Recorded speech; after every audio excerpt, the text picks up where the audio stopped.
So Michael came out not too long ago. In fact, Neutrally, you and I were chatting about this just a few weeks ago, I think. I was asking you when the last time you went into a theater was, and you told me you weren't 100% sure. It was maybe like something related to horror or something like that. But you're like, I want to go and see the Michael biopic because I'm a huge fan. I think it's going to be great. And I know that you did. And actually, to my surprise, so did you, Benji, as well. And I haven't gone to the movie theater in about maybe a year other than a kid's movie with my kids. So first, I want you to be able to respond first, and then I want to hear about what Benji thinks. But like, what was your takeaway? Was it good? Was it bad? What's your rating? My ratings out of 5. Give me out of 5. Out of 5, I said it was a 4, just because on how it ended, and you'll find out when you go watch it for yourself. But man, the visuals and the soundtrack of the movie, of course, it's nothing that I haven't heard, but just seeing his nephew Jafar portray him on the big screen literally like gave me chills. Awesome. And it was unbelievable, speechless. 4 out of 5. Benji, what's your rating? Yeah, 4.7. Oh, it wasn't perfect, but I mean, who am I to even rate it? Honestly, I loved it. I'm a huge fan of Michael Jackson, his music, music videos. I used to try to dance like him. I did performances where I actually performed his different music video sequences, and yeah, I stopped listening to Michael Jackson, I would say, like for about a decade, and I was a little sad because I thought, his legacy is just kind of getting tarnished and dying because of how the PR around him just turned out to be, This is not the podcast to talk about it. So I thought about that more than I listened to his music. Just kind of sad for that legacy. And then this movie comes out, and I'm thinking, I wonder if this movie is even going to do, well or whatever. And man, the reviews, the ratings, it broke records. yeah. So I was like, I got a free day. My wife's going to be in Vancouver with me. So we went and watched it, and I loved it. And it made me think of more than just Michael Jackson and his music and dancing and his legacy. It taught me about how, something that I thought was dying, and it's not relevant to this new generation in terms of music. You don't hear his music anymore. They don't use it even in movies or whatever. Can just come back with a vengeance. And I think it was like top downloads on Apple. Oh, I believe his it. music. Yeah. Right. And songs that weren't really like his top hits, but they were in the movie. So those were the ones being downloaded. And that is pretty cool.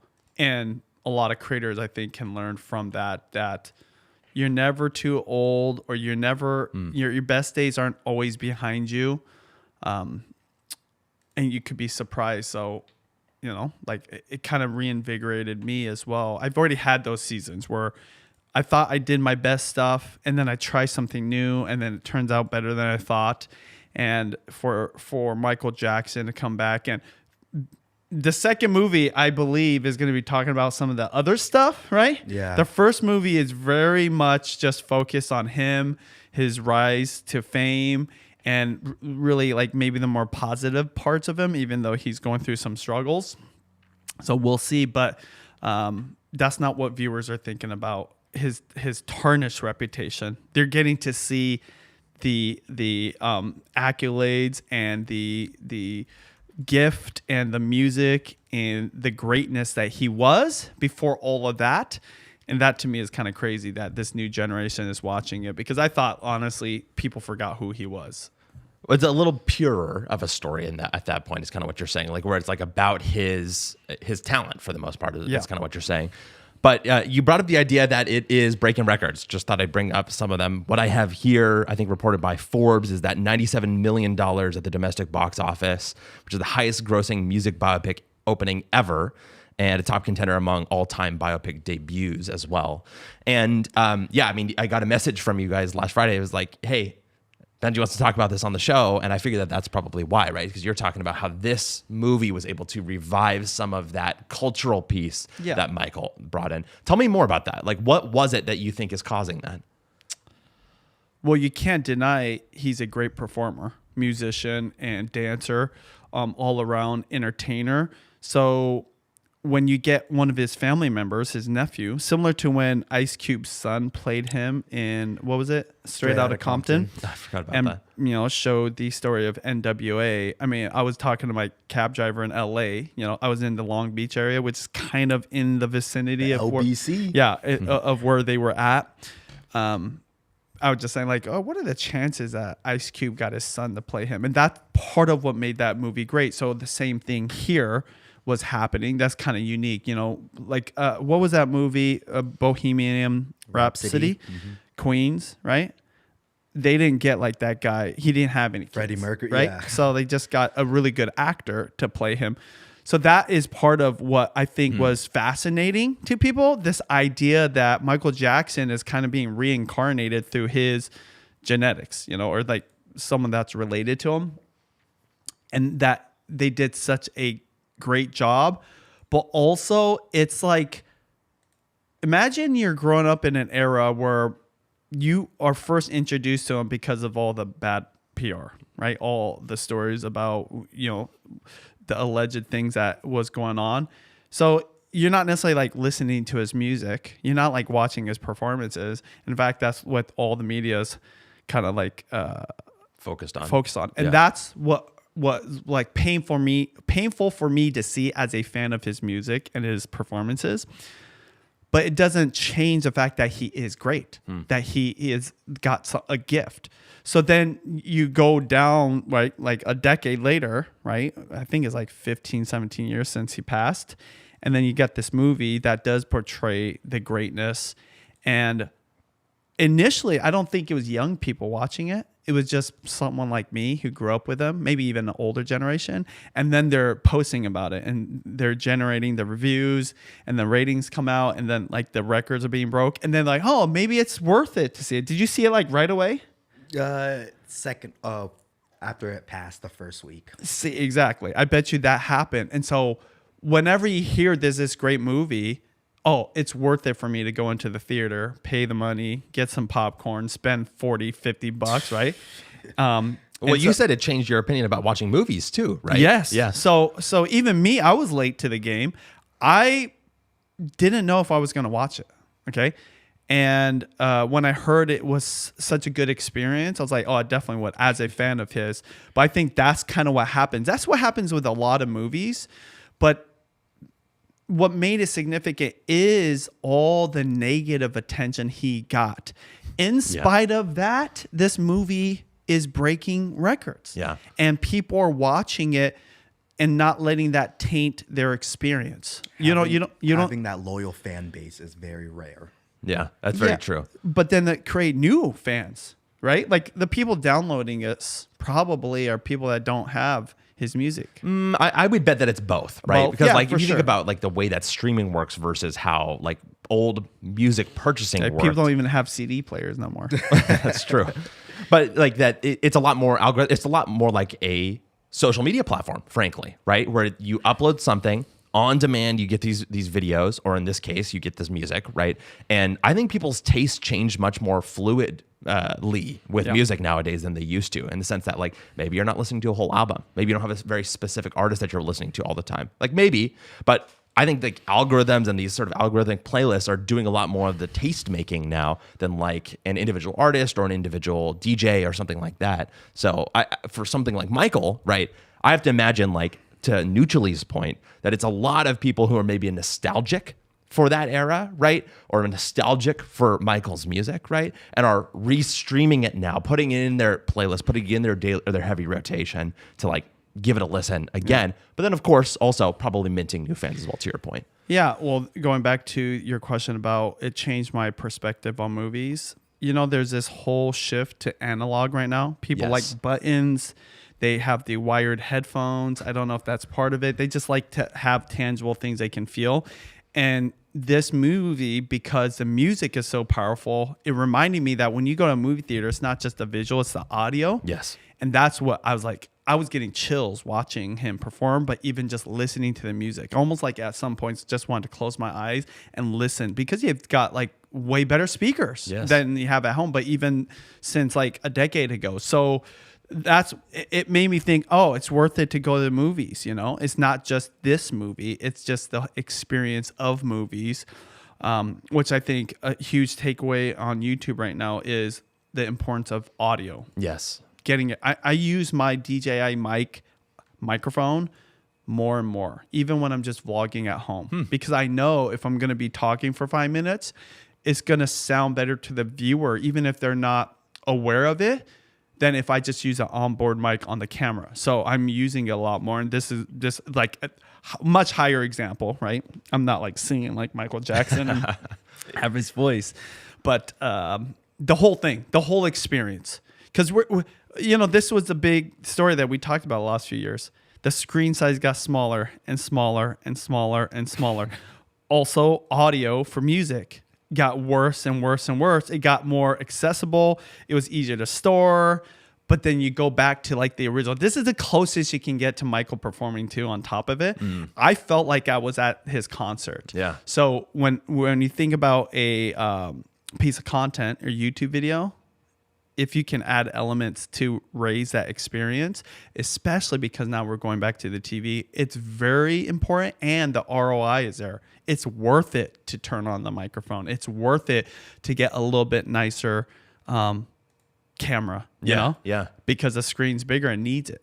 Because what you could have got away with before 720p looks like crap now on the like a 70-inch screen. So yeah, I think there's some grand things I'm talking about, but at the most simplest level, I just think it's worth it for people to see the musician Michael Jackson and experience that, because who knows the next time you're going to get to see it. And I always was sad that I never got to see him perform, and I felt like I was watching him perform. Really? Even like his performances that were like at the Grammys, which, only celebrities were there. They made it seem like you're right there at the Grammys, right on the edge of the stage. And that was wild, because I had watched those in like crappy 1980s quality. Yeah. And I loved it. And so it was crispy. Yeah. And he performed it just like it. The nephew performed it just like Michael. So all around, great movie for creators. Your best days aren't behind you. You got to take risks, do new things, or do old things, because they do come back. There's creators right now I know that are doing this exact thing, not because of the Michael movie, but because they're like going through their evolution, and they're having a better success now than when they first started in my era, like 2008. I mean, Casey's back as an example of that. I mean, that's crazy. He's posting, I think, like 4 or 5 days in a row now, doing a daily vlog. So that's one thing. Neutrally, I feel like you were on the verge of saying something there. No, I didn't want to harp too much on the Michael movie, but just going back to, it just brought so many, I think it just pulled so many heartstrings for all the fans that, like Benji was saying, how a lot of the people, even me, I wasn't listening to Michael Jackson a lot for some reason, but preparing for this movie, streaming his songs, I'm like, man, like it just brought me back to a vibe when I was just younger, watching Michael Jackson first time. Like the first music video that I saw was the Billie Jean on like MTV. I'm like, man, that was just so nostalgic, and it just put me in such a great mood that I just love the movie so much. Yeah, and I think that's a good way to close things out, because one of the things that I'm thinking about that speaks to the idea of bringing back some of that music listening for that audience is the idea of squeaky wheel, which is what you and I talk a lot about, Benji, which is that a lot of people have this kind of, especially right now, this thought that, like, for example, if they're a creator and they post too much, that they're going to annoy their audience. We actually know some creators that are very close to us that talk about that all the time, right? But the reality is that, like, you creating this content gives the algorithm a chance to show you to an audience. First of all, not everything's going to be shown to everybody. And the algorithm is doing a pretty good job of not showing them the things that they don't want to see, right? So that's the first part. But being top of mind is so powerful, right? Yeah. So why didn't you download Michael's music for the past 15 years? Well, because you weren't reminded of him. It wasn't a squeaky wheel. But now, as soon as you're reminded of this, especially with what you're talking about in the word I would use is fidelity, high fidelity approach, right? You would go in and you'd be like, oh, suddenly I feel so deeply connected to him. And that's leaving aside all of the other things, the story, the music itself, etc., right? But the last piece is the power of that great art, right? The power of Yeah. creating those things and having that repertoire and having that back catalog, right? Because someone like Michael doesn't get where he is if he doesn't have the great music. Very right? good point. And focusing on that thing, which is the most important. I mean, before this, we were chopping up a little bit about the obsession that Michael had over performance, right? Yeah. As an He example, was right? a perfectionist to his craft. Exactly. Being obsessed about the thing that's Yes. most important as a creative, I feel like is the ultimate takeaway here, because who cares about the movie if you don't care about Michael, right? Yeah. So it's like age-old question: quality or quantity, right? Well, people don't like, or maybe they forget, or they don't know. Quantity creates the quality. You have to be conscious of Gotta get the reps. your willingness to improve. So when you feel like your quality's gone down and people don't like your work, guess what you do? You go back to the quantity, okay? But not quantity for just quantity's sake, quantity for the sake of improving and putting out something of quality, even if it isn't right now. Because the mistake people would make is if you just do tons of quantity and it is all crap, right? Yes. Like so right now, Or you're not improving, for example. I'm consulting for a charity right now, Okay. right? And I cringe when I see their Facebook page right now because they're putting up posts for the sake of the quota, how many they have to put up. So they're not thinking quality at all. They're like, I have to do it. This is my job. There's no intention to improve or put out something quality. So guess what happens? They don't see even the quality posts. Okay.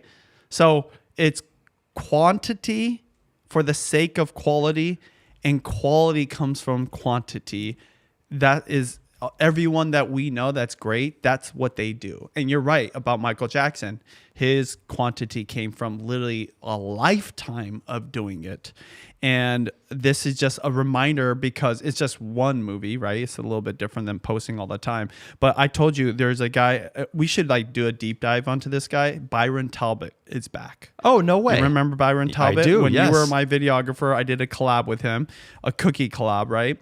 And he was like significant back in the 2010, 11, 12, 13, 14 era because he brought like DSLR quality cooking to YouTube. And that was a big deal until everyone else He started was kind of doing the it. MKBHD of the cooking world in a lot of ways. Very much.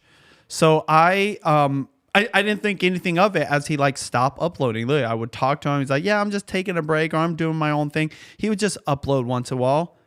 Well, in 2026, he is uploading like crazy. He is getting the views. And That's crazy to is hear. it the quality or is it the quantity? I actually think it's both. But the point is this, going back to Michael, and I know we were trying to like move on, but like Michael's legacy, Byron Talbot is back and better than ever, in my opinion. And it's sick to see. I'm like, every one of his posts are showing up right now really high up. And it's funny. He aged really well. He doesn't look old, but he is older now, Yeah. you know? And so in a young person's game, you would assume a lot of people think like, oh, I can't keep with these kids. This older creator is doing laps around people right now and just getting tons of views. So it's awesome. I think it also came from one viral hit. What do you mean? So he was uploading, and then he had a video of him like peeling like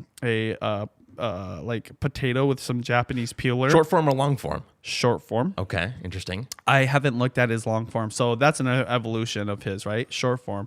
So it's cool. There's nothing more to say. I think for me, if you get inspired by something, use that inspiration to feel something for something you're doing. And like you said, you can't just like do it with no intention. Like you want to pursue perfection, even if perfection is impossible, but it's that pursuit Yes. that gets you to Michael Jackson level skills. Okay. Yeah, and I like the idea of a pursuit, right? And I think that follows. The thing that I would say is that you're looking for a practice. What is sustainable for you? What are you obsessed about? What are the things that, like Neutrally said, Michael was obsessed about performance, for example, right? He was obsessed about the music. So how are you creating a practice of that so that way you have the chance to get the reps in, But are you getting the reps just for the sake of the rep? Or are you getting the rep for the sake of leveling up to the next thing, to obsess over it, to bring you to the next level? And, we talk a lot about that on this show. That's why we do a show every week, for example, is because it gives us an excuse to practice some of those things and level up. Like if you go back to the very beginning of this show in particular, you'll see a lot of similarities, but you'll also see a lot of differences, right? We've changed our setup. We've changed how we do thumbnails. We've changed our clipping strategy. We change thumbnails differently. We're better at making thumbnails and titles. We're better at understanding our audience, Just interacting. the overall flow of the show too. Exactly. And so that is the incremental improvements that you get by having a practice. And actually, I bring it up partially because we have a lot of awesome folks in the chat today, right? We've got Nick Nimmin in the chat. We've got Carrie in the chat as well. We got a bunch of other folks in the vertical stream as well. And for those of you who have not gone to watch us live in a little bit, we thank you because this is another chance for us to do this, to get that rep in as well.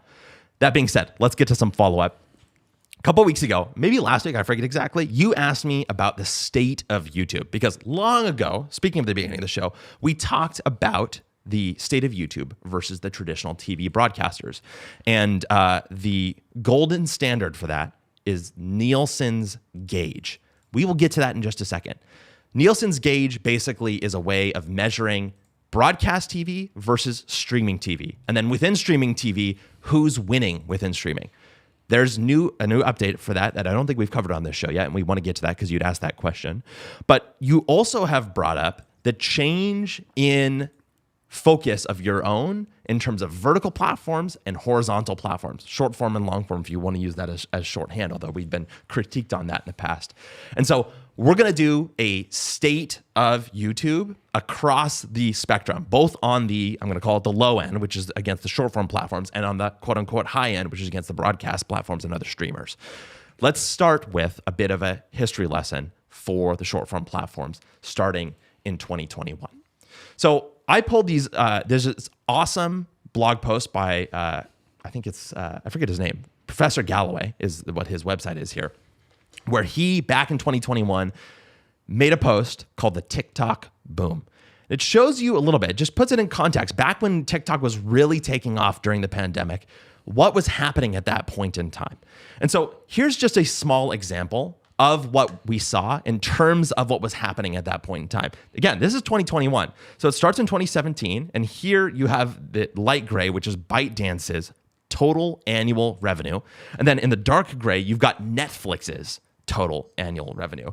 And here is the difference. I'm going to do TikTok in red. This is their revenue increase, which by 2020 was higher than Netflix's. I didn't know it was this significant. And for Netflix, their total annual revenue was increasing still, but not nearly as exponential as TikTok's. By the way, that's 2021, not 2026. So at this point in time, you can imagine that this picture has changed even more. And I don't necessarily know exactly, right? This is just one little snapshot, but this is just a little taste about what has happened in the last half decade, right, of the online media space. Actually, literally all media.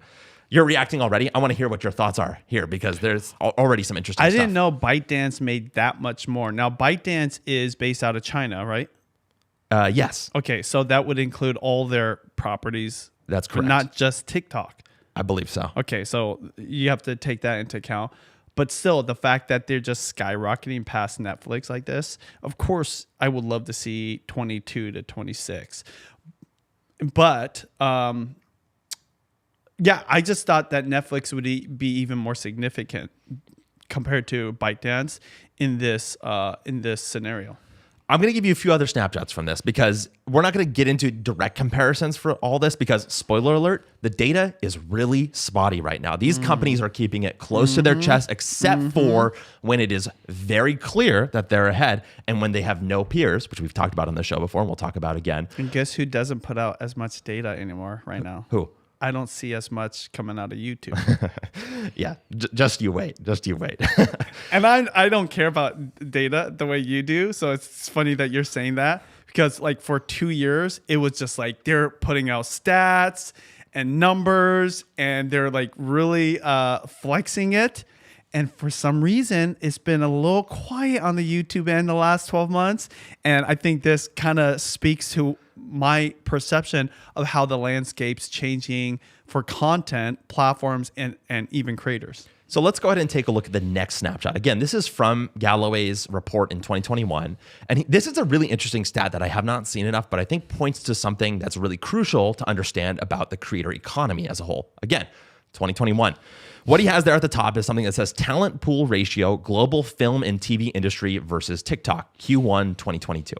So over here on the left side of the diagram, he says this proportionally is the total number of global TV and film employees, everyone in the world that works on traditional TV and film. On the right side, we have one of them TikTok creators. That's just TikTok creators. That's not Instagram creators. That's not Facebook people. That's not people on Twitter. That's not people on YouTube. This is just TikTok creators in comparison to global TV and film employees in 2022. What's the threshold between a user and a creator, though? Well, I imagine people who are posting. I should probably look deeper into that, and I can follow up on this as well. Regularly. I might just even be people who are posting at all, because guess what? Like, even if you post one video, that's adding to TikTok's entire account. And by the way, this is 2022. This is not 2026. So I bet you these numbers are just even crazier at this point in time. But I mean, we're talking, several hundred, maybe even close to 1,000 to 1 in terms of creators to number of employees, right? And so you can start to see, if you have this number of creators versus this number of employees, the amount of content is just massive in comparison to one another. Creator economy. Number one growing industry right now. Well, it gets even more bonkers when you think about how much these platforms are spending, right? Now, again, this has changed. We've talked about this a lot on the show, but like, just as a snapshot, in 2021, 2022, this is how much money was being spent on TikTok creators versus Netflix's amount that they were spending. So think about it. I mean, for all of those number of creators that we just saw, this was the total amount of money that TikTok was spending on them. Just one little measly pile of cash, 200 mil. Nothing, basically. These people are posting, all of those people that you saw, those hundreds. This doesn't even do it justice, I don't think. And especially not now. This $17 billion amount is just the amount that Netflix was spending on content alone. You're starting to notice, if you're a fan of this show, you're starting to realize these are ridiculous numbers, right? And this weaves together everything that we talk about consistently in terms of YouTube's unique positioning. And we haven't even talked about YouTube yet. All right, I've just got a couple more. Here is 2021 earnings of the TikTok stars versus actors and CEOs as examples. And I wish I had the foresight to zoom in, but just to give you a sense, on the left here is Robert Pattinson on just under $5 million in terms of their 2021 earnings. And then immediately to his right, this goes in increasing order, you've got Addison Rae and Dixie D'Amelio, who are making between $5 and $10 million on their yearly annual rate. Then you've got Keanu Reeves, Tom Cruise, and the S&P 500 CEO median annual revenue or annual salary. And that's between $10 and $15 million. And then at the very top on the far right, you've got Charlie D'Amelio, who's making over $15 million. And so these TikTok creators I'm just going to say it again, 2021 are in the mix of the hugest, most brightly burning stars and CEOs in the world. Okay. Where's The Rock? That's a good question. I want to pause here because we're about to get into the meat of what we're actually going to discuss today, because I think there's one metric that every creator and everybody analyzing the industry, every advertiser should be focused on. But that's going to bring us into the second act. And so I want to give you a chance to respond to everything that I just brought up for you as someone who hadn't seen this data before, at least in these stock of numbers. What is your initial reaction to just laying the groundwork of this data that's actually honestly old and stale at this point? Well, I'm not surprised by it. I was shocked about the difference in growth of income between TikTok and Netflix. That was definitely new to me to see that, right? Yes. And then the second thing that I think was shocking is how much Netflix spends on content. Now, actually, to be fair, when it comes to YouTube, I said that's what their strength is. That's their super strength. Their like super leverage kind of advantage is that the world creates the content for them and YouTube doesn't have to pay a dime for it. Okay, so that picture about TikTok spending money on their creators through the creator fund versus Netflix spending money on production. Well, if you put YouTube into the mix, it's kind of ridiculous. And then the amount of content that gets consumed on YouTube, because I would argue YouTube is probably a more fair comparison to Netflix than TikTok is to Netflix. Yes. Now, revenue is revenue. It doesn't matter. Totally. Right? That's what all these companies want to achieve. But in terms of what people are spending time watching and what they're going to value the most, it's like, I mean, this I'll look at. I'm this a little off topic. Curious what you think, Nuccioli. Which one do people value most, TikTok or YouTube? It's kind of a trick question because people love both of them. Okay. The real question is this. Do people love the TikTok content or the TikTok algorithm versus on YouTube? Do they like the YouTube content and creators or the YouTube algorithm? When you pick up TikTok, it's like that quick dopamine hit. You just on the toilet, in between class, whatever, you barely remember any of it. When you go to YouTube, it might be that to a certain degree, but ultimately I think you're like sitting and watching it, especially on the TV, and you're remembering it. There's takeaways and you create a connection. I know that's not the discussion, but I think is going to play into what we're going to be talking about next is that revenue is just attached to like mindless viewing versus even Netflix. Netflix, you'll remember the movies. You'll remember the scenes and the actors and everything. So anyways, just a little rant, because as much as I respect TikTok and I look at this revenue and that's impressive, I'm just thinking, I wonder how many of those creators people remember and are connected to compared to the actors and actresses even on Netflix. Well, I mean, if you compare those ones to that graphic that we saw with those TikTok stars, I mean, I definitely think those people are remembered partially because I guess I'll say this. I think more and more I have seen short form platforms, the best creators, as basically creating stories and vlogs and doing long form in bite-sized formats throughout the day, as compared to people who are just posting prepackaged stuff. So like, for example, we work with John Cortese, right? He's posting 7 times or more a day, right? And people sometimes, if they're really big fans of him, follow him throughout all of those posts, right? So he's creating kind of a vlog, but in TikTok format, because people are getting them in bite-sized chunks as he posts them throughout the day. Now, people who don't want to watch it are just getting the information, right? Or just having him come across for the things that they're interested in. But that would be the counter argument, that there is a format of posting that works to create the same type of memorable relationships. That's what I'm trying to say about this shift right now that's happening, because that's a new phenomenon. It is. That is affecting what's happening in the creator economy and on these platforms. So I want to get into the details of this, and I want to talk about the metric that I think is the most important, which is just purely watch time. We talk a lot about AVD, which will come back because it turns out it's actually easier to find AVD information than it is to find total watch time information. But I think that if you're measuring the success of a platform in 2026, you need to look at how much time are people actually spending watching things on that platform. So again, this is from that Professor Galloway post from 2021, where he says, let's compare Netflix and TikTok, just as an example. And he's doing this because at the time, right, TikTok was still kind of a rising star, right? And Netflix, people are like, oh, that's the biggest, like media company literally, if you remember, FANG was like the stock traders, shorthand for Facebook, Apple, Amazon, Netflix, and Google. It was one of like the top 5 big tech stocks. People were not really talking about TikTok in the same way financially at that point in time. And so here he's like, well, let's take a look at watch time. And again, this is 2021. On Netflix, despite the fact that they're long form, they were watching 9.6 trillion minutes of content. On TikTok, 22.6 trillion minutes. Over double. Partly because TikTok's free. Partly because TikTok's free.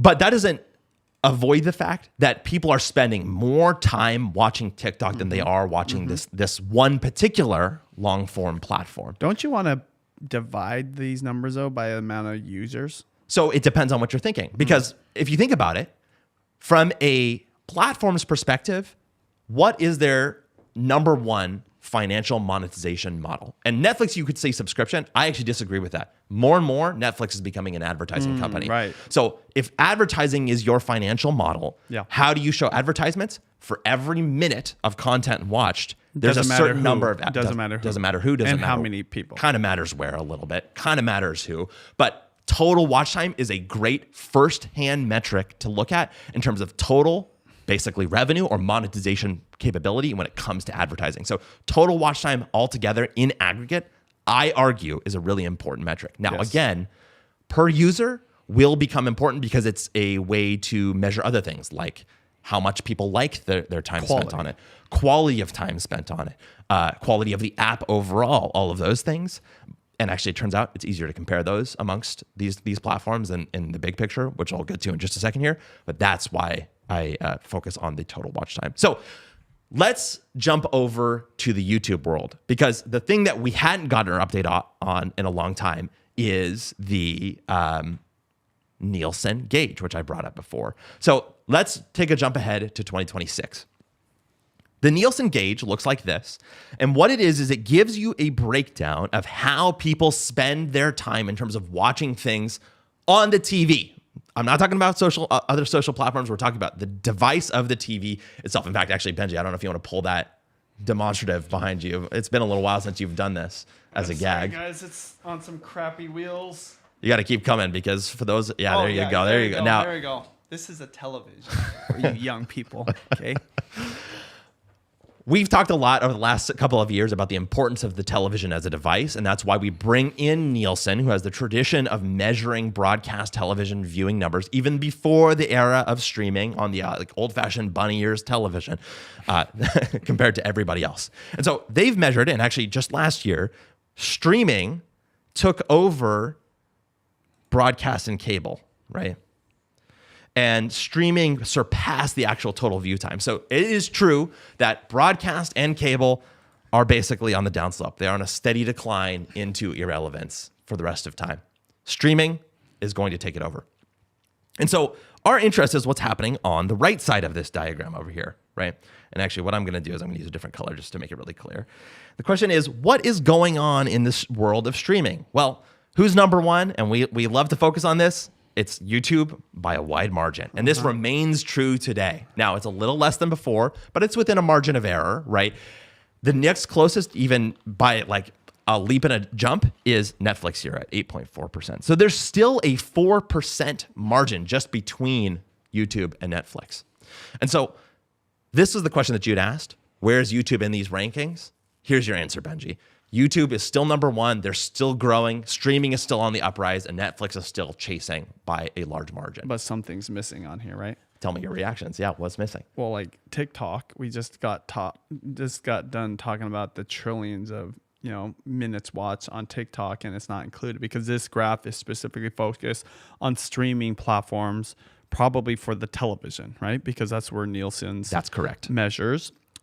So us creators, we have no distinction. We don't care if you watch us on a device like a phone or an iPad or a television or even on a computer, right? So Nielsen's, they're thinking about advertising. Advertisers like the television, and so that's why this is missing, in my opinion, a huge place for content consumption, not necessarily streaming the way we look at streaming, but content consumption.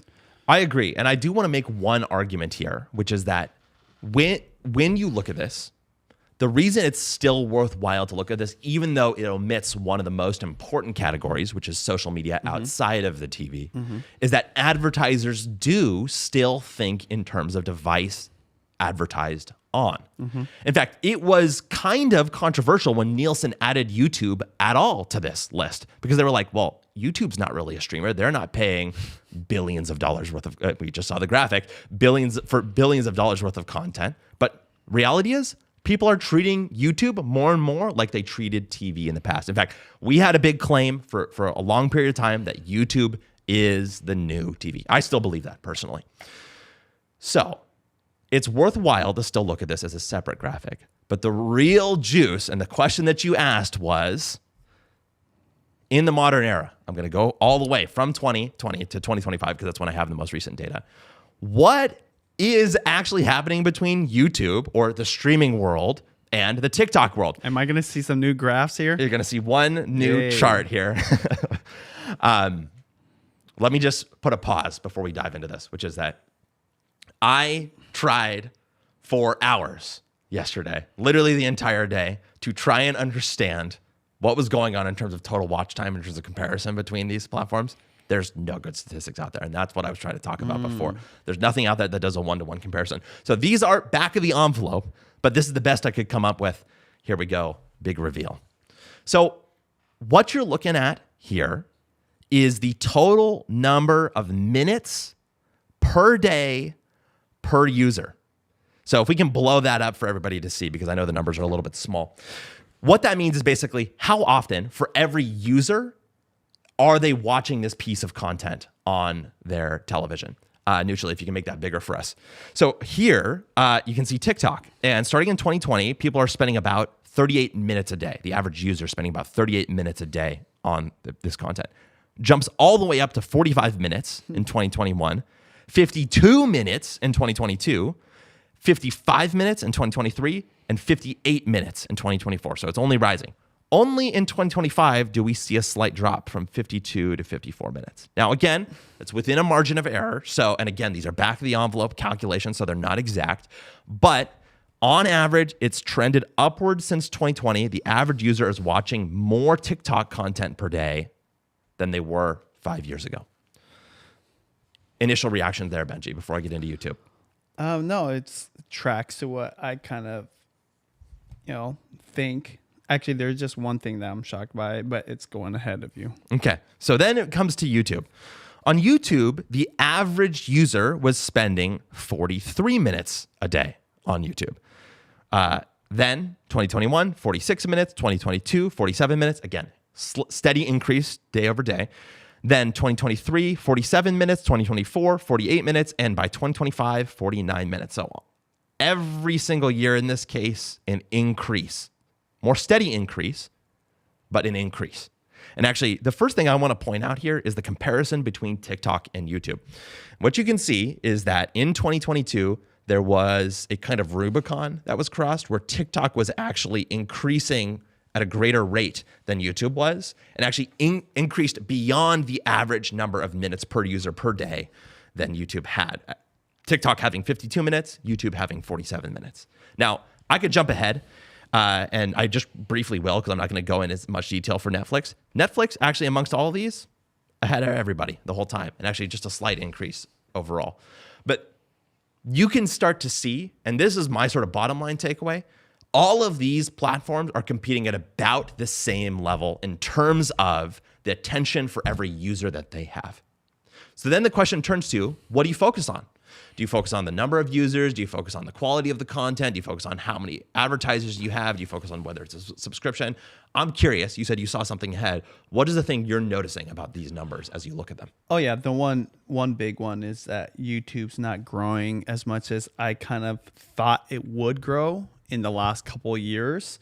And, but do you want to know my takeaway when I see this graph? Yeah, I would love to hear we it. have to take with a grain of salt because it's, as you said, new term we learned, back of the envelope. Oh, you never heard of that before. Never heard that.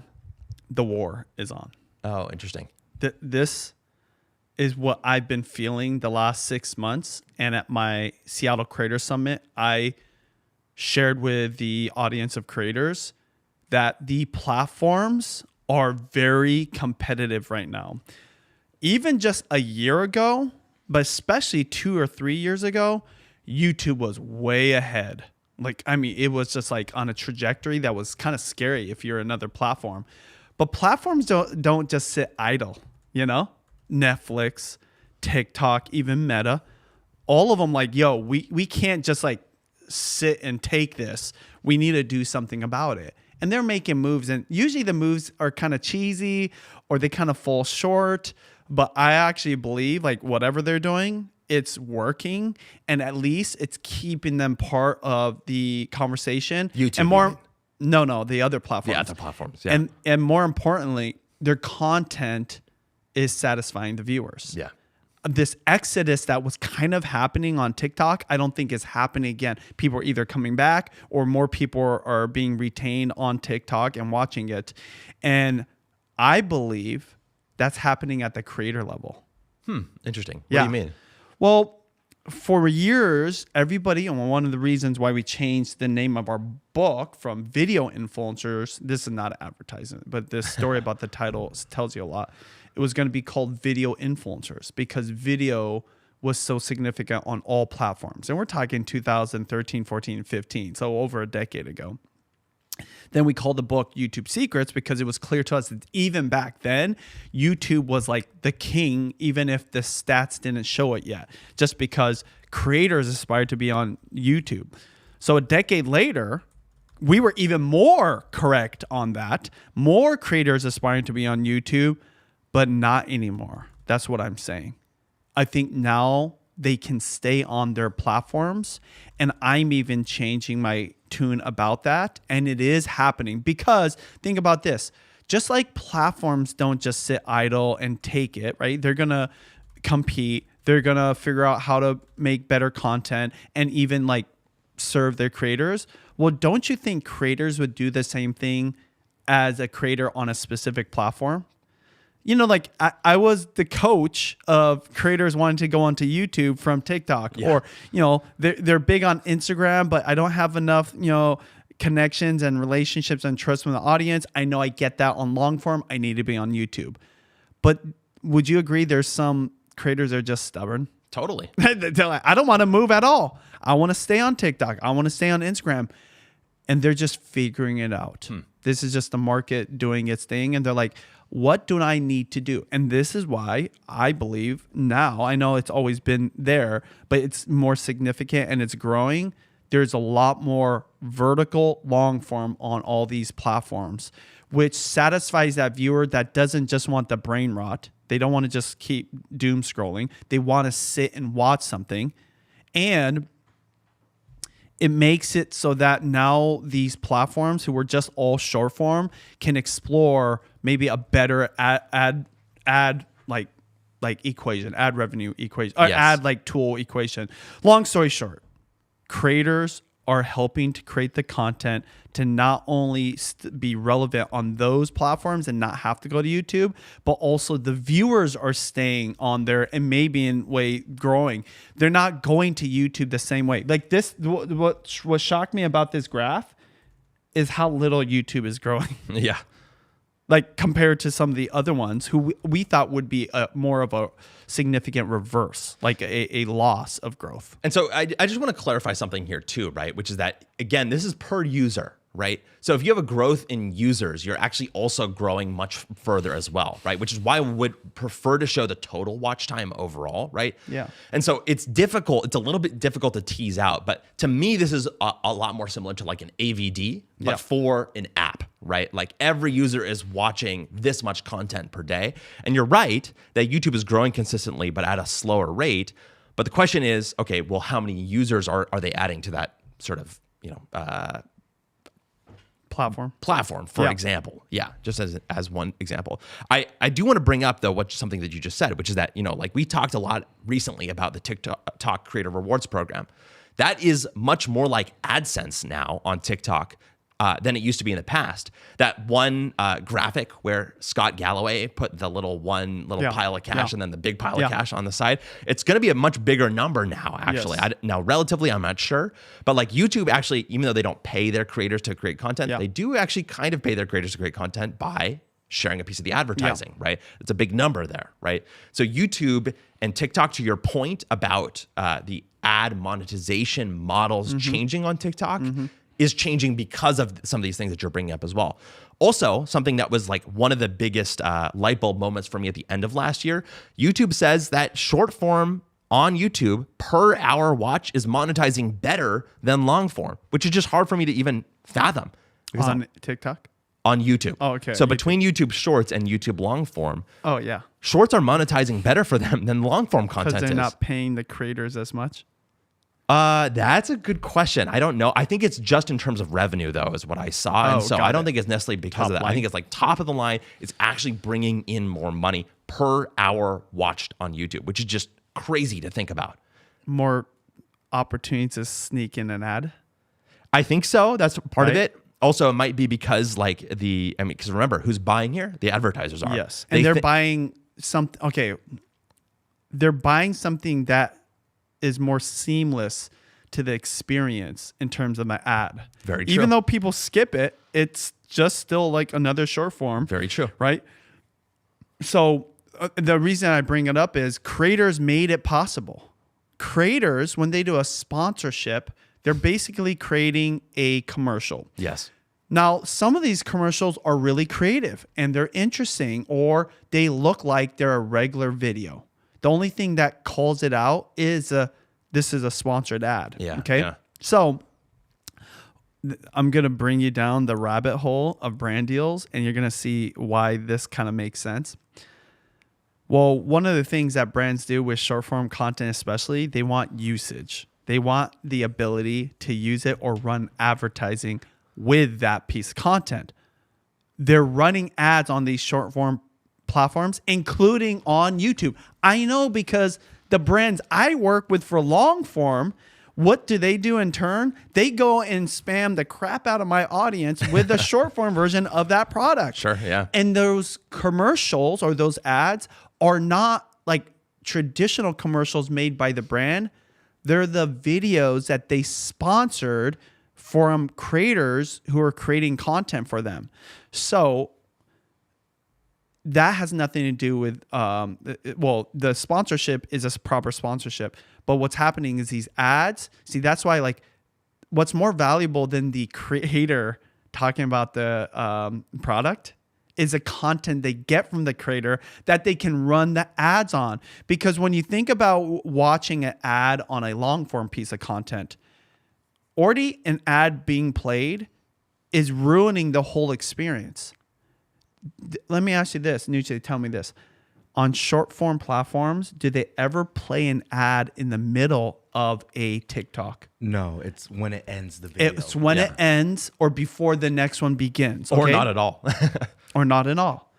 But on long form, it could play at the very beginning before it starts or at the very end. But oftentimes now it's spliced in. The mid-rolls. The mid-rolls. And YouTube even gives you ability to skip it, which I think is kind of funny, right? Because they're like hurting the advertisers in a way, but still they give you that option. Well, what's my point? The ads on short form, including in this conversation, YouTube Shorts, it's more seamless into the user experience, even though in a lot of cases they do just skip right over it, but they're doing that on long form anyways. So there's more chances to integrate an ad that looks like a short form piece of content. I'm not saying it performs better for the advertiser or the brands. I'm just saying this is the logical reason it's why native, their top line revenue is per hour watch of shorts is better than long form because the ads on long form are obtrusive, right? Yeah. More than the short form ones. So not as many ads can be consumed because, it's AI learning. They realize, when people get too many ads, they get off the long form. Versus when they get too many ads on short form, what do? Just keep scrolling. Just keep scrolling. It's like easy. It's the ultimate skip button. It's easier than pressing, right? Or moving. Does that make sense? Pressing the skip forward button or moving the cursor to the next part. Versus on shorts. Because you're already doing it. You're already swiping. You're already doing it. Yeah. And your finger is ready to go. Yeah. Right? Anyways, little rant on why is YouTube Shorts ad revenue top line better per hour than YouTube ad revenue on long form top line revenue. And the amazing thing to me about this is that, I basically came away from this analysis thinking, okay, weird that these platforms are being very cagey with their data. Actually, not weird at all. It makes a lot of sense. They're holding their cards close to their chests. But important for us to know as creators, right, that, okay, these platforms are, like, as you said, going to war. Yes. But actually, the higher level takeaway is that, A, it's not TikTok or YouTube. It's TikTok and YouTube now. And by the way, the thing that's the or is broadcast television, the old way of doing things, the kind of mid-length YouTube videos that are anything more than like between 30 minutes and an hour, as Sean Cannell has talked a lot about on his videos on Think Media. And so to me, I'm like, well, it's basically like YouTube and short form platforms are all peers at this point. And you as a creator should be true to the platform that you think best fits the thing that you want to create, right? Of course, if you can create for everything, that's awesome because they're all having success right now, right? But you having the clarity to know where to go to and how to actually perform on that platform itself is the most important thing that you could do. Not necessarily deciding, oh, well, YouTube is old and dead or TikTok is declining because people are bored of it. It's everybody's winning, so make your choice. Any final words on this before we move into some topics? I agree with you. You have to pick the place that's best for you and the community you're trying to reach and that you feel like the best opportunity is. But I still think YouTube is the best. The big shift is now YouTube has some serious competitors. Yes. Big time. Versus 1 to 2 years ago, it was not like that. It was almost laughable how far ahead they were, not just streaming platforms and social media, but even broadcast television and cable networks. Now it's like an even playing field right now. And that's, again, because the platforms don't sit idle. They get better and they pay creators more. And creators don't sit idle and they get better. And I think a lot of them tried YouTube and it's like, it just wasn't hitting for them or they couldn't succeed. And so they stay on those platforms like, hey, I have to make this work. A lot of people do quit. They stop being a creator. They get a job. They go back into regular life. But the real ones, they're like, I'm going to make this work.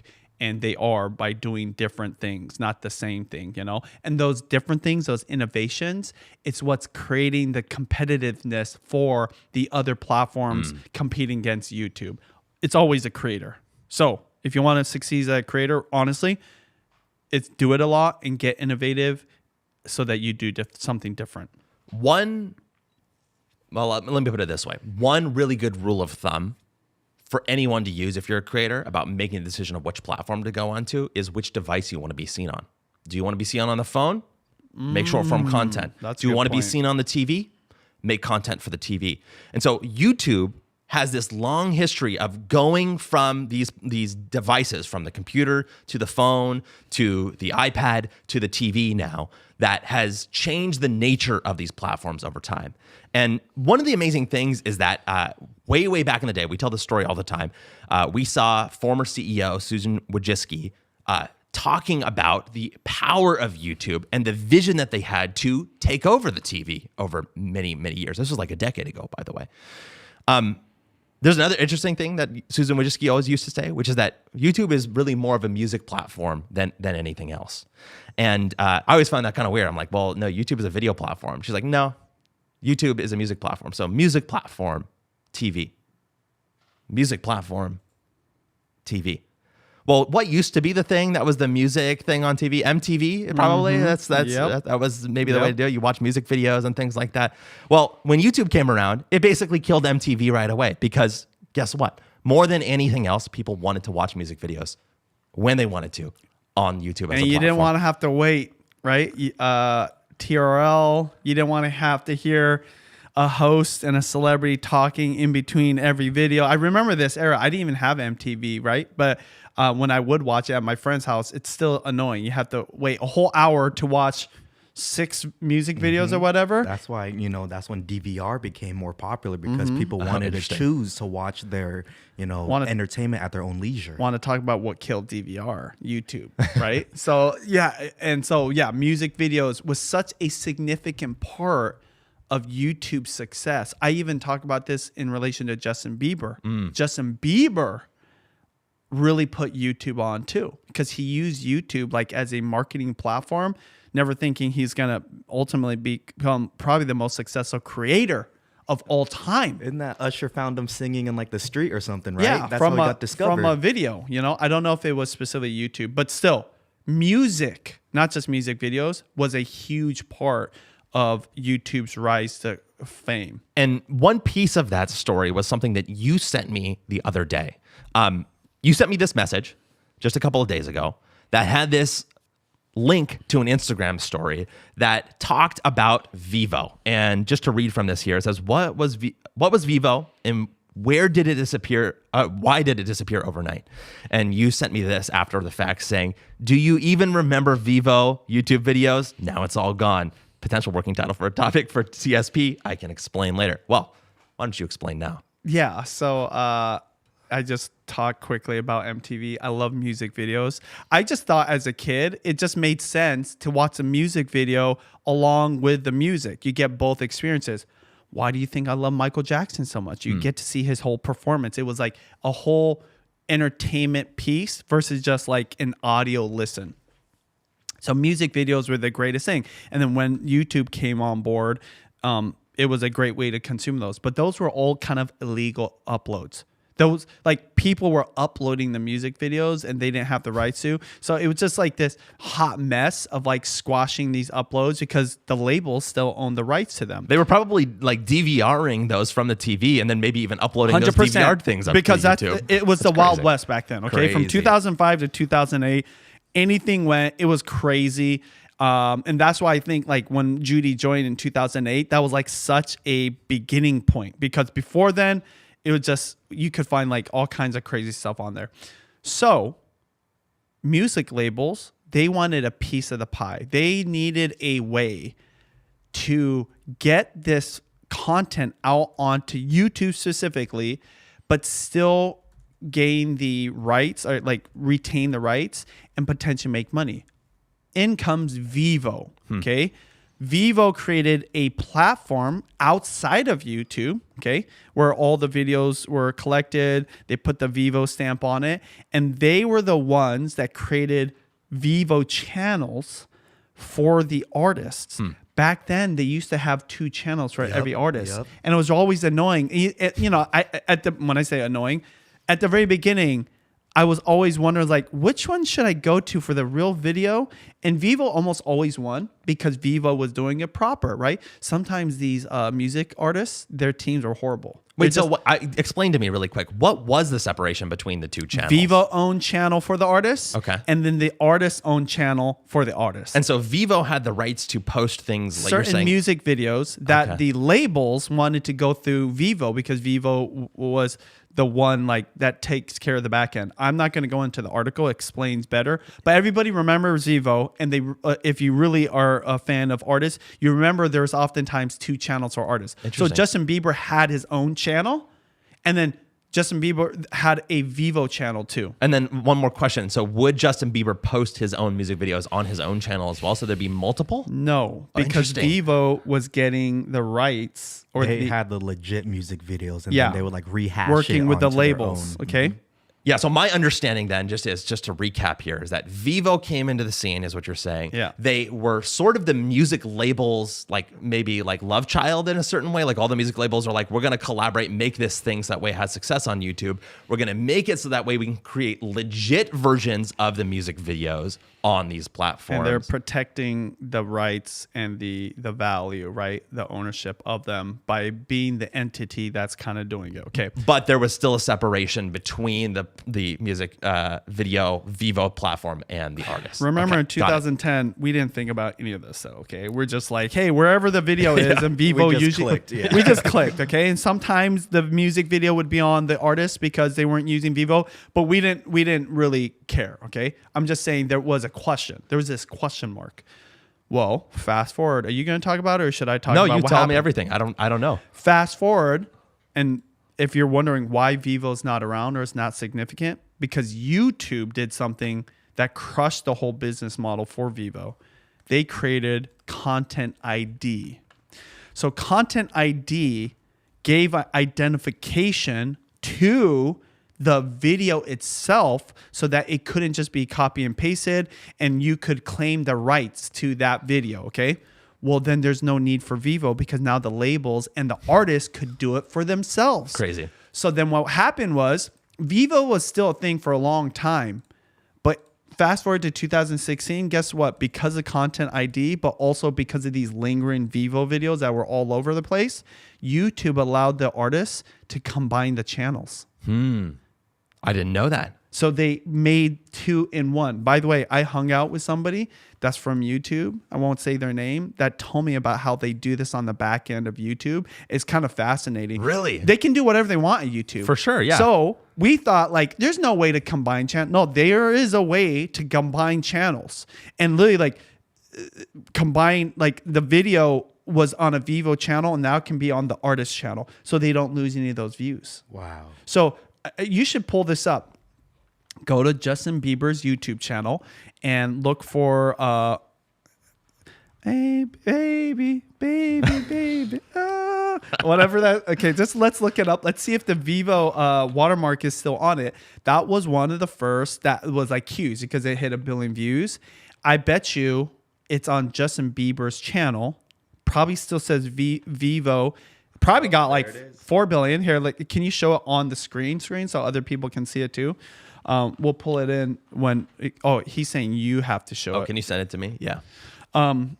So why is this significant? One, because we all grew up with Vevo, and it was a huge business. It was legit, and then with one fell swoop, YouTube crushes it. And if you're ever wondering what ever happened to it, not that even matters, okay? But two, this just shows you the significance of what the music industry did for YouTube, but also what YouTube did for the music industry. Like, can you imagine an artist right now putting out a music video and not putting it on YouTube? Like, that's just dumb. Yeah. It shows you how many people have this behavior and expectation that the video is going to be on YouTube. And you check nowhere else. I remember when Tidal came out, Jay-Z was pushing his own platform. And I think, again, trying to help artists have more control and own the rights to it. But I don't think Tidal's nearly as significant as Jay-Z wanted it to be. No. Like, YouTube is just too big of a platform. So, okay, we're going to pull it up here. We got it now. So, Justin Bieber's channel. Go to the baby one. Go that. And well, here I can even see, like 3 weeks ago, there's a Vevo thing even on this like live performance as an example. They're still part of the thing. I wouldn't be surprised if he maybe has like some kind of ownership. Justin Bieber, sorry, 10 years ago, 4.1 billion views, Vevo, right there in the bottom left corner. Okay, Justin funny. Bieber, baby. I like that video, but that's like not as old as the one I'm talking about. Baby. 16 Go years to baby. Ago. You want me to like actually click through? Well, like, sorry, I don't have YouTube Premium, guys. Just pay for it. I like to watch the ads because I'm like, I need to know what's There's going a on. benefit to watching the ads, by the way, so that you can kind of like see what that. Quick thing aside for everybody who's watching this as we go through this, YouTube has added a new ad product. So this is important for creators to know because what they do is that in the skippable ads, they will keep a little chip in the bottom corner that will keep showing the ad after you've skipped it, which I bet you raises the value of those ads on mobile. So because maybe it's a last ditch effort to try to get your attention if there's something. By the way, if you're an advertiser now, you're thinking about that. Like, how do you get the attention by maybe doing something where like it captures your attention, even though it's a small window? Anyways. Exactly. Yeah. Okay, so just go. play this. Right here. Are we gonna see Vevo in this? There's Vevo Vevo down right there, here. Vevo. Okay. This is the old era of Vevo, and why this video is significant is because it wasn't on this channel. I don't think. That's crazy. Go down. Like scroll down. Yeah. So the channel says Justin Bieber. Yes, I think in the old days, it said like Justin Bieber Vevo. It's amazing. Okay, you're probably wondering why the heck I brought up this story. Okay? Yeah, tell me more. I think it's kind of fitting that we talked about Michael Jackson in the very beginning. Mm-hmm. What made TikTok successful in the very beginning? Do you remember what TikTok was called before? Musically. Musically, okay. And the music usage or the ability to use songs that were trendy made those early dance videos so popular and go viral. YouTube. I always give so much credit to creators because I'm very biased and my mind was in that part of the world of YouTube. But then the probably top 3 reasons why people are watching YouTube, one of those was definitely just music videos. You could listen to your favorite music, not even watch the music. You could listen to that music for free, right? On demand and not have to pay for it on YouTube, okay? Yes. So these platforms all benefited from that. Now, and I actually think now that Meta has made it so that you can use mainstream music is making their reels even better. Like I'm planning to make this reels and a heartfelt piece of like a heartfelt song for my reels, for a gift for somebody close to me for a certain holiday. I won't even say it just in case she's watching, but you know why. So if I didn't have that music, it wouldn't be nearly as good, because before you have to use stock whatever. And music is obviously this audio portion of the content. It's so powerful. In fact, you know, one of our favorite creators right now, Alex Key, does long form vertical content. Well, guess what? One of the common themes of all his videos are really good music. Yes. And the music matches the story or the theme. The overall vibe For it. Just use music. Your videos, you always use music. Yeah. That's part of the vibe too. Totally. This last one, did you use like something like a little bit 80s or something? Yeah. Yeah, right? And I remember that. I remember your videos on your channel. So it makes me just think about how I always use a microphone to capture my voice, but now just using music. I think that this is where, like, remember, musicians were kind of losing the game. Yes. And they're like, oh, we're not making as much money. People are illegally downloading on Napster. There was always like these ups and downs. But still, when you think about the biggest artists, did you see how many people waited to see BTS in Mexico City? Yeah. 500,000 people. Crazy. Just for 5 minutes of watching them out their balcony. Music is so powerful. It's universal. It's universal. Yeah, like no language barrier, even if they are speaking a language you don't understand. And I think I'm stating the obvious, but music is just such an important part of entertainment. And this is, again, I feel like one of YouTube's strengths that no one really talks about. And the fact that music and music videos were on there, but now we can use that music. You know, and you should use that music to create the vibe, to get someone's attention and keep their attention. And you could almost say, think about this, wherever music is the most accessible, at like the most affordable, is where people go. That is very true. And you know, one of the interesting things that I've heard recently is, you guys know Van Neistat, Casey Neistat's brother? Yes. One of his phrases that I love as a creator, you should take this for yourself too, is that music is like the sauce of video.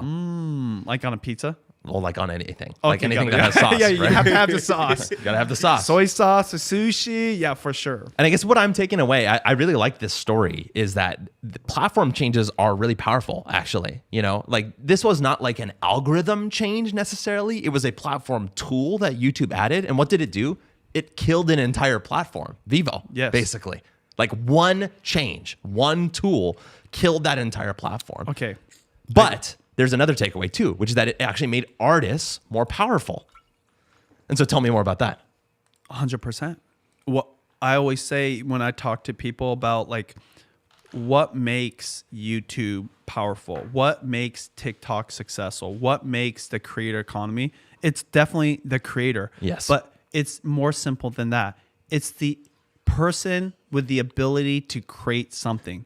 So the creator's skill, right? In this case, a musician's ability to create a song, that is the most important thing. That is the thing, no matter if a platform changes content ID or a function or, you know, like a setting or a whole industry changes, the artist always survives. Yeah. We had this kind of debate the other day, We right? did, yes. Is it the creative or is it the system, you said, right? And I say, well, I default to it's always the creator. So the takeaway from all of this, almost like from Michael Jackson to Justin Bieber to any creator on any platform, if you want to default, like whether you're doing really well and trying to figure out what's the next stage or life just sucks, just create content every single day. That's what I told you, like as we're building this new business and helping creators at the creator company, right? As we started this show or whatever. I mean, this show in a way is creative, but I never want to lose the practice of creating content. Yes. And if you get good at that, I've even pushed you, right? And you're Totally. more of an analytical guy. You're doing AI. You're like the brains of the operation. I mean, me and Nucci have some brains, right? But I'm just saying, like, you sometimes forget to create. And what do I always tell you to do? Create. Always. Artists always ship, right? Yes. That is the skill. Like, I was talking to Nucci about Michael Jackson. One of my favorite scenes is a behind the scenes documentary about his last tour and him interacting with a drummer, a legendary drummer. What's his name? Sugarfoot. Okay. This guy has a name. A drummer has a name that people know if you're a drummer. Me and Nucci used to be drummers. So he's still a drummer. And he's telling this guy how to drum, right? Michael Jackson is. The skill of being able to create, like, art, that is the last thing that makes you human here. In the world of AI and technology and platforms and businesses competing and everything being monetized and turned into like some kind of like ROI, if you can do that, then you will survive everything. That's why Judy's 4,500 uploads has kept her relevant. When people say, hey, how does she like sustain this longevity? She never stopped creating. She never delegated her editing to somebody else. I'm not saying you have to edit, but you have to be part of the creation process. But the more you do it, and this is why I think my theory is Casey, if he keeps this up, he will. I just talked about this with Byron Talbot. His best days might be ahead of him, and that would be wild because he was like at a peak in whatever 16, 17 that like who could ever top that? No, yeah. And I think, and this is why I think Mr. Beast is losing because he's so far removed from the creation process.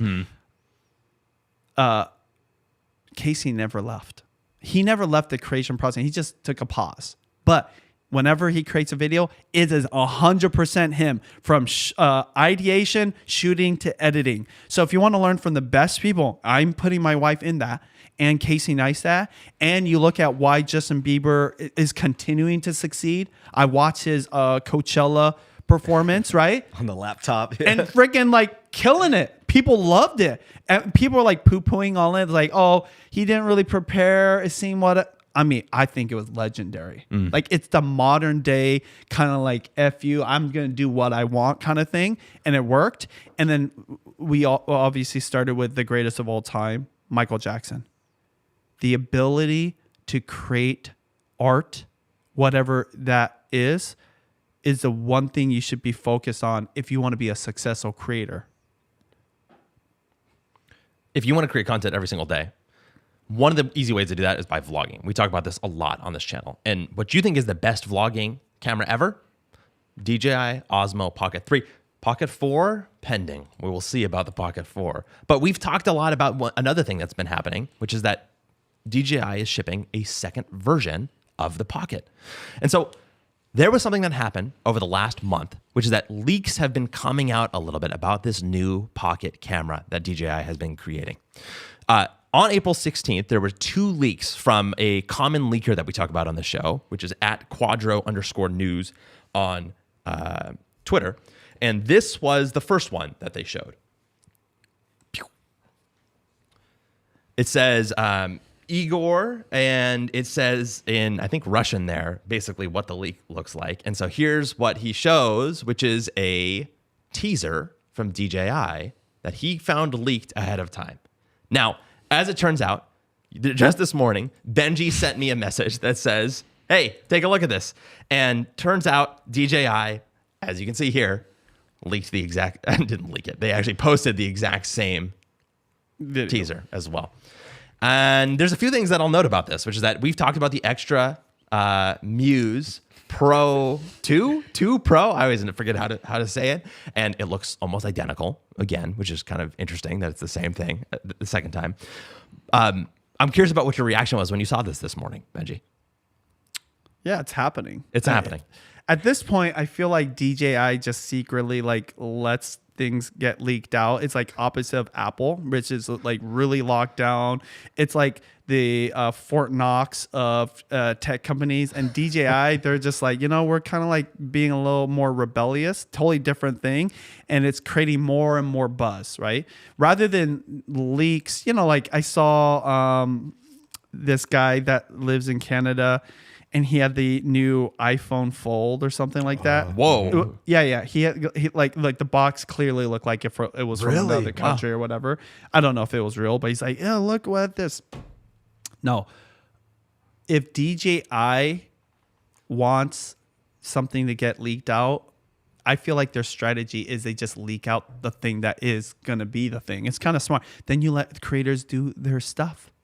Apple wants to control it, right? Have embargoes. If you don't know what that means, that's where like they'll show you something ahead of time, but they make you sign an agreement and wait till this end. I feel like DJI. So what's my thoughts? It's going to be cool. I saw how it said 3x on one of the lenses. So that's going to be a zoom, right? The real question is the price. Yeah. The price and availability. Will they sell it here in the United States? I got the Pocket 4, but I had to go all the way to Vancouver, BC in Canada to get it. And so the price and availability, and I think inevitably it's going to just be for certain people because the price is going to be higher than the regular Pocket 4. I still think this was crazy. I have the Pocket 4. I think it's amazing. I'm going to start using it more and more. If you can get the Pocket 3 for cheaper, do it. But weirdly, because I bought it in Canada with exchange rate, the Pocket 4 is cheaper than getting the Pocket 3 here in the United States because that's all we can get. Isn't that crazy? Wow. So it's a weird window. And the Pro, I'd say that this is what's great about the DJI Osmo Pocket, that the Pro is actually contradicting. What was nice about the DJI Pocket 3, it was everything you needed and nothing you didn't. The Pocket 4 is getting into the territory where you're going to be paying for this function, that function. Yes, it's got zoom, but do you really need it? And that's why it's interesting how you started this segment. Vlogging, right? For vlogging, you don't need that. I even say you don't even need the Pocket 3. If you have your phone and you learn how to use it well, and Apple, funny enough, did a really good job with the camera this time for creators, that's all you need. But if you want to take it to the next level, I actually do think the Pocket 4 Pro will be that thing that kills DSLRs for creators. And why is that in particular? Because of the zoom. The zoom, yeah. That you couldn't get zoom on the Pocket 3 or the previous Pockets, right? DJI Osmo Pockets.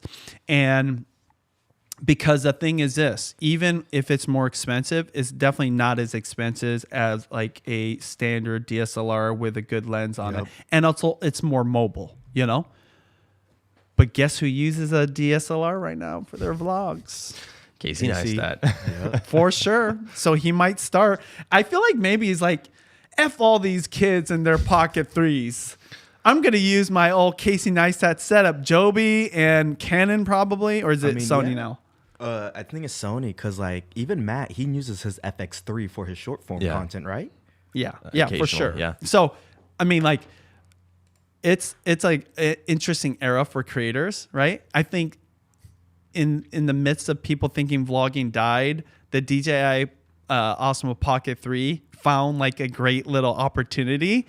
But now that like content creation, I feel like is getting this new surgence. And it's not like the TikTok era of 2020 to 2024. This is a new era. And part of it has to do with AI and people losing their jobs, literally. What do you see people doing when they lose their jobs? What is something? Make content. They make content, right? And what's their first video? I lost my job. I lost my job. And what do? They film it on their phone or they film it. Very true. And so people... And what's cool about losing your job, especially if that job was something you were doing for decades, you're really good at that thing. So you can talk about it. So you're having a new, like a new wave. Mm-hmm. Yes, you're an expert. And what do we say about the new way of creating content? It's interest media, not social media.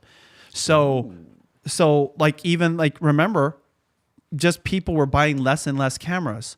but now they're buying cameras like the Pocket 4. So I think that it's just like this weird convergence of things happening. Also, I just think the world just got to this weird low point where they're finally like, let's start doing something cool. And there's always cool things being done. But when Casey comes back into the scene, I think that's really cool. And I don't think he does it on a whim. I think there's some intention, purpose, and like a vision. It's like, I mean, I don't want to say like it's like God coming back, or it's like if Michael Jackson came back on the big screen. Real-time follow-up from Doc Rock, who says, by DSLR, he means mirrorless, just for the pedantic among us. SLRs, I guess. Yeah. Actually, I don't even know that it is an SLR, because mirrorless, because a single lens reflex means that there's a mirror in the middle. So you guys are getting too nerdy for that me. literally flips up and down, right? So if you know when you take a picture on a DSLR, right, and you hear the big, that's partially the shutter, but actually, I think that from what I remember, the bigger noise is actually the mirror flipping up and down. And so if you're looking through that top lens, which is like not a screen on the old cameras, right? Like if you imagine a DSLR, you're looking through the eyepiece. It's like the real world. You're looking directly through the lens. You're not looking at a screen, right? That's because a mirror is bouncing that up to the lens, coming back to your eye, and you're looking through it. Wow. So what happened when the Sonys came along? What did they add in that top? Oh, that's why they call it mirrorless. I didn't know that. There's a screen up there, right? And so what they did is they got rid know that. And I'm like the biggest fan of Sony's. They got rid of the mirror, and then they just pipe a little screen up there instead of having a little viewfinder. Electronic viewfinder. So there you go. That's the difference. An SLR, single lens reflex. I believe the reflex. So what do is I the need to flipping call of it? My now? bad, Doc. What do I need to call it? A mirrorless camera. Mirrorless cameras with a. I almost feel like I have to define it with a body and a separate lens. Doc, tell me if I did a good job there.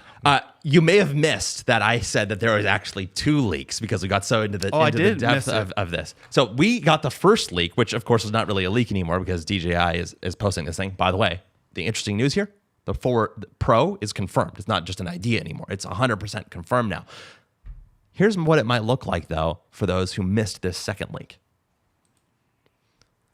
Again from Igor, and you can see really just the tiniest bit in the bottom corner, he's controlling it with a separate camera that is a detachable, that little detachable screen that flips? It's like a separate little device. It's a separate device. And so it still has that piece, but it can also be controlled remotely through a remote viewfinder.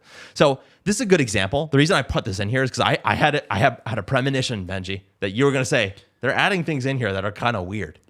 I think this is a good example of something that, unless you are a real pro, then man, that's a kind of like unnecessary obscure use case for you to have. Whenever you add things, guess what it also adds to? The friction in creating content. Even more important to buyers. The price. Right?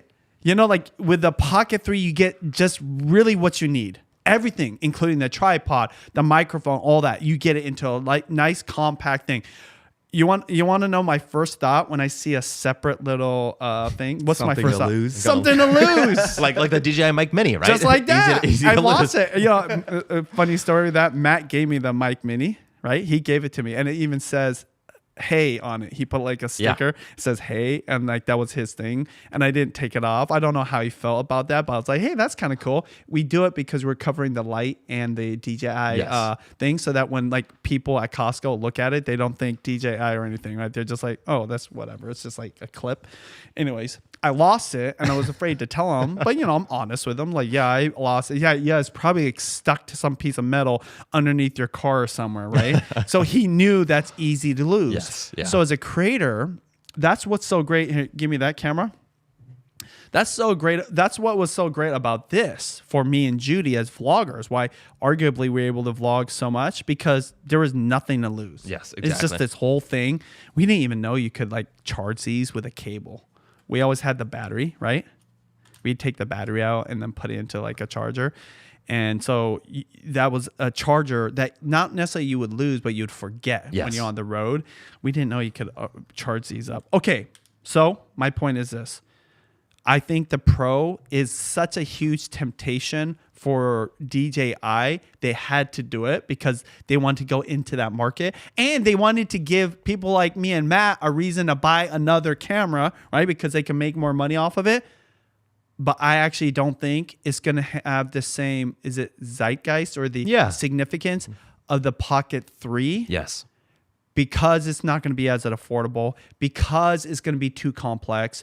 And honestly, even though you get more functions, all those things that create those functions are things to lose, things that you have to learn, and things that, like Nugely said, creates friction for content creation. This is why the phone still is like the secret killer of cameras, because as long as that gets better, right, and they have the right accessories, I'm still waiting for like the perfect accessory for it. Apple, make a microphone that works directly with the phone, or let the DJI mics connect and actually work with the camera. Or please use the AirPods. Yeah, well, they do have a little bit of an AirPod feature there. Yeah, but then make it easier for it to function like an actual thing. And now you'll see creators using the AirPods. Maybe they'll hold the AirPods like this. Oh my goodness. Yes, for real. I guarantee you. Yes. Another bit of real-time follow-up from Doc Rock in the chat, who says, best cheap invention, I think, on Amazon is a DJI mic necklace, better than magnetizing to the shirt. So something we'll have to check out in the future. That's cool. I don't know if you've ever heard of actually, that before. that actually is very smart. Hey, Yeah. put it on a chain. Yeah, put it on a chain. Make it look cool. I want to close out the show here, and I want to do so by going to the film room. The film room is this segment of the show where we do the behind the scenes of the channels we're creating as the creators of Creator Secrets. And Benji, as you know, has been doing quite a bit of live streaming lately. Obviously, we live stream this show, so thank you for watching, for those of you who are live with us. But we also do a separate show that's very different than this. This is more like a talk show. Benji does a cooking show live on Benji Man TV. Yeah. And I wanted to walk through a quick update of what's happening on your channel, Benji, because you have some ideas about what's going on now that you've been live streaming. I've got two angles into it, and then I've got actually something that I'm going to challenge you on, because I think we're going to disagree on something here.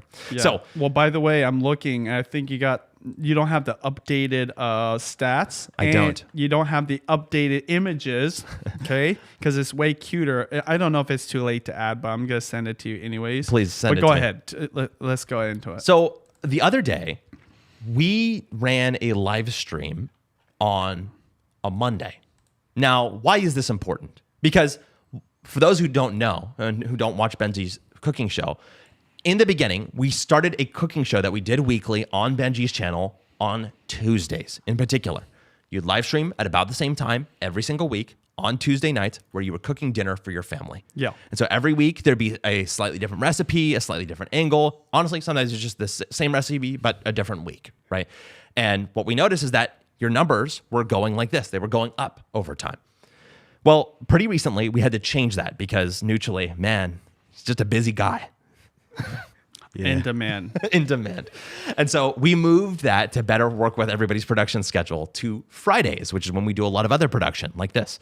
And so we also moved your cooking show. And what we noticed is that over the last several weeks when we've been doing that, we actually had a lower success rate in terms of view count on your cooking videos. And we were wondering, well, what's going on? The videos are getting better, we think. We are running a tighter show. We have, we're broadcasting to more platforms. So what's the deal? Why are we decreasing in the number of views that we're getting? Well, long story short, my theory is that Fridays are a tough day to stream, especially in the evenings. Because guess what? When you're coming home on a Friday night, you're probably doing other things. Maybe you're going out. Maybe you're cleaning up. Maybe you're watching a movie, right? Maybe you're going out to the movies. Maybe you're watching Michael, right? All of those things are options for things that you do on Fridays. And so Friday is a competitive day to run a live stream, honestly. And so, again, this was like somewhat intentional. We had this theory beforehand, and it just so happened that we had a chance to test it out this week by live streaming on Monday.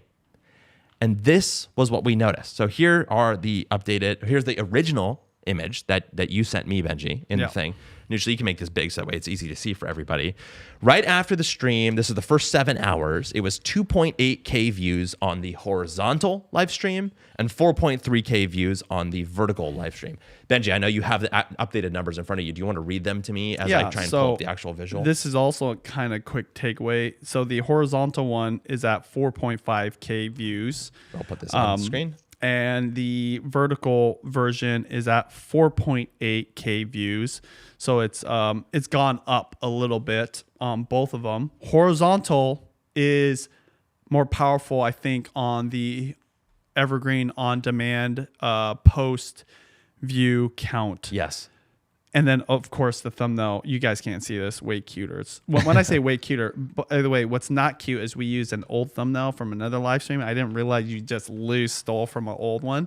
So we got one that we took like a proper photo, which was great. It's me and my youngest daughter. So yeah. And yeah, it was a solid live stream. And right now it's at like almost 10,000 views after 3 days. Now, 10,000 views after 3 days, not that big of a deal for me and my channel in regards to vlogs or like just any kind of video. But again, this is a live stream that was very easy to set up. Mutually started it for us and you finished it, right? Mm-hmm. And it was good. And I think I know one of the reasons why it did better on the initial live stream is because it was a right time of the week, right day, and right time of the day.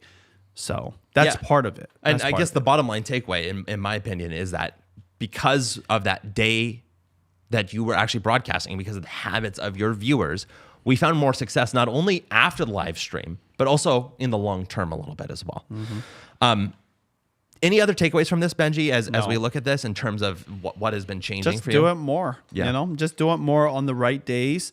I think also one thing that we did was we did it religiously on Tuesday evenings. And then when we just stopped, we lost all that momentum. So exactly. I really think any kind of show, right? Any show, it's not just a live stream show. If it was a vlog show or if it was just a show, same day, same time, people like build around it. Yeah, the Consistency of that is good for the viewers more than it is for you, I think. Totally agree.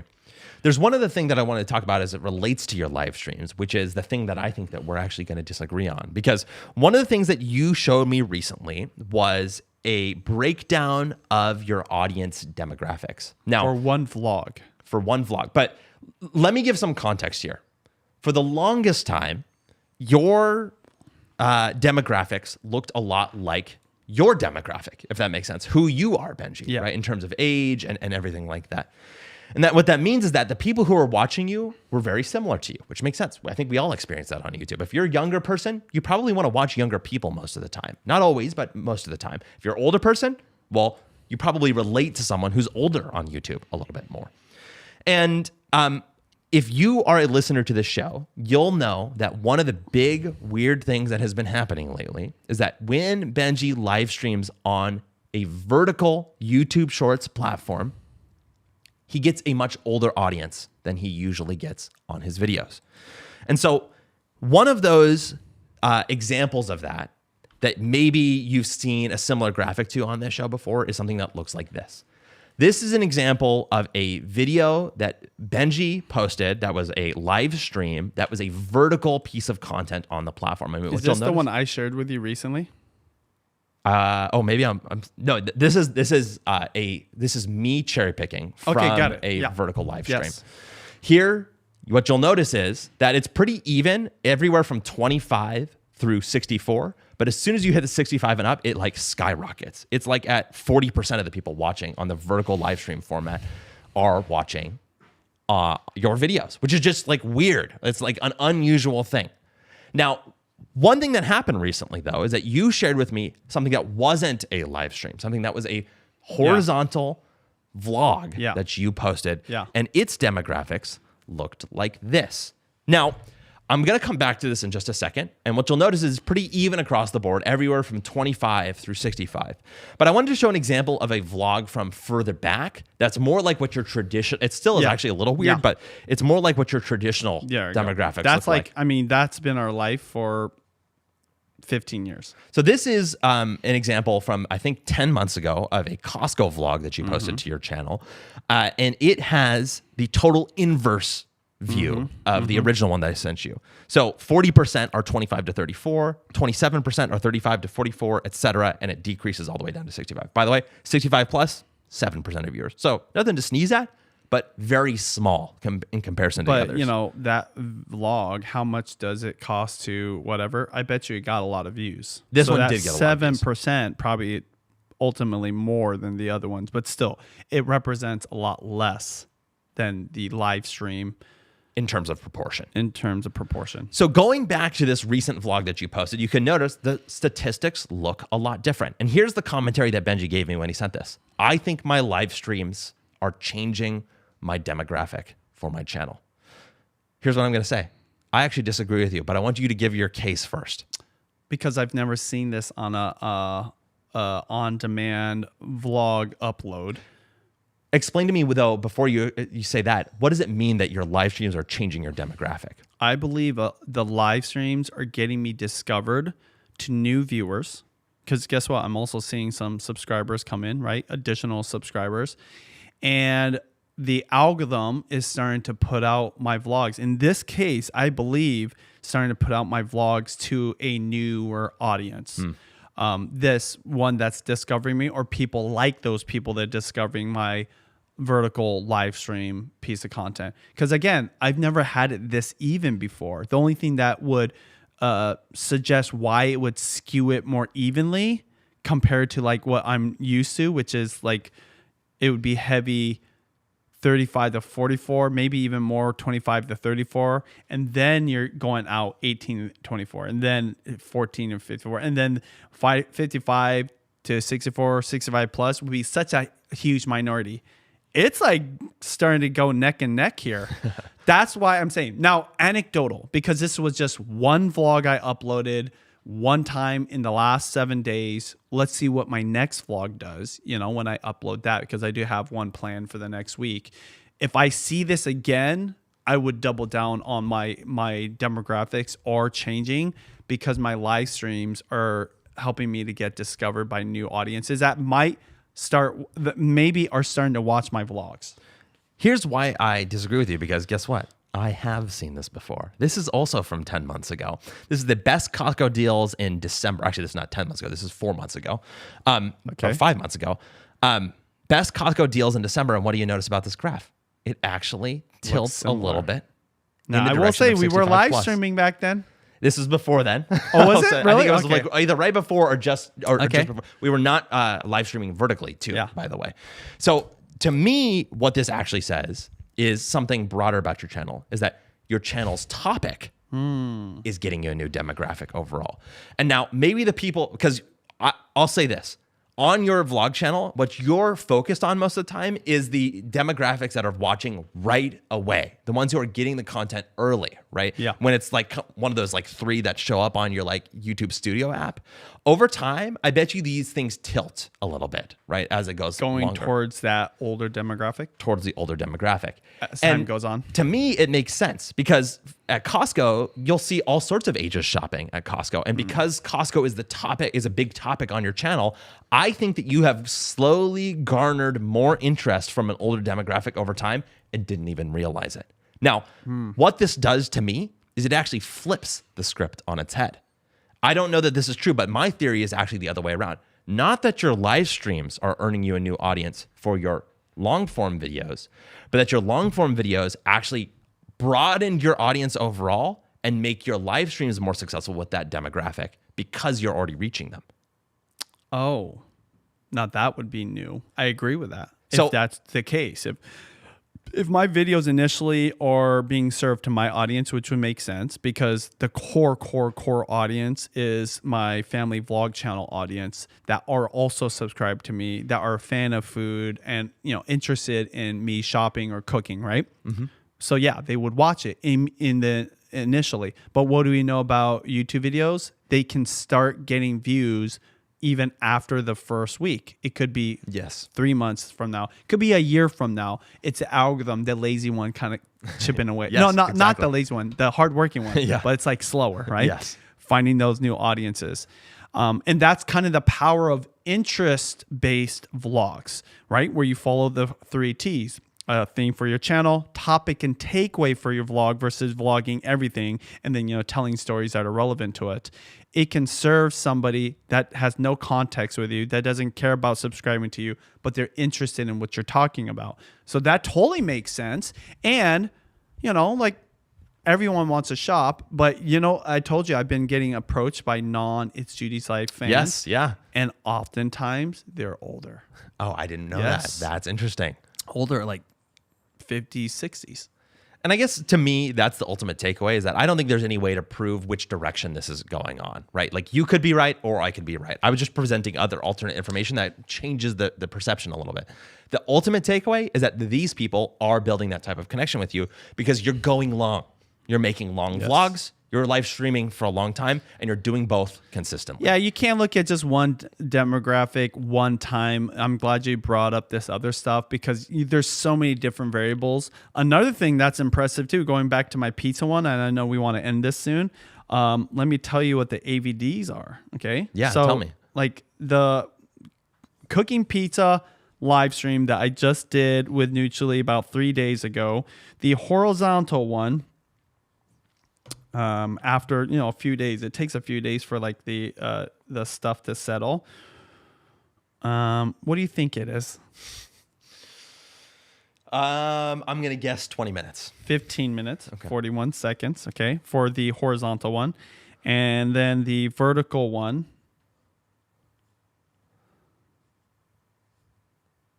12 minutes and 23 minutes. Oh, interesting. That's still wild. That is wild. That's just wild that those people. Now, it could also be because it's probably just going to the people that really love my content and really love this kind of content. Because the more you broaden, right, the more people gets discovered by, the more views you get, but it tends to go down. I'm just telling you, you just don't see this anywhere else. Anyway, so you have to think about all those things. I don't even make a big fuss about it, honestly. I tell you about it, and yes, we talk about it on this podcast.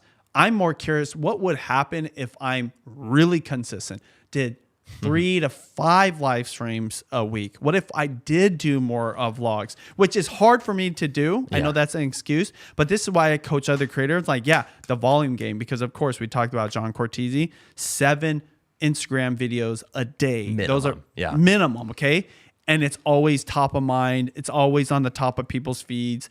And that is very powerful. So quantity, there's something really powerful about it when you commit to it. And more than looking at the analytics today, it's like, what about 6 months from now, 12 months from now, when you're doing that? It's almost always a good thing. Period. We end this show in recent months reading from the Steve Jobs Archives, Letters to a Young Creator Project, which are letters written by industry giants, cultural figures, etc., to folks who are beginning their career in a creative pursuit of all kinds. This week, I wanted to read from Bob Iger. We talked a lot about traditional TV. What is more traditional than Disney?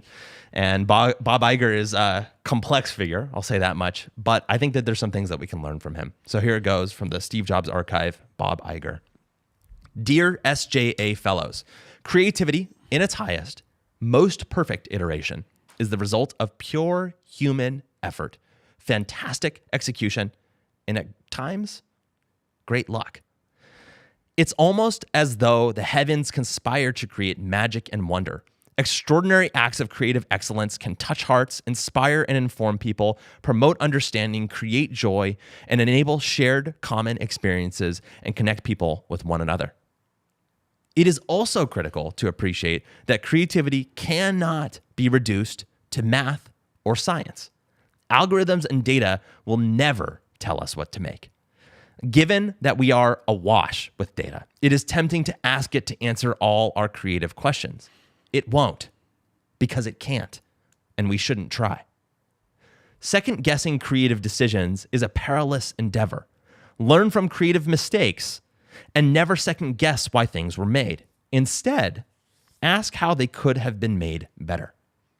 Lastly, being risk-averse is the death of creativity, since everything creative is a risk.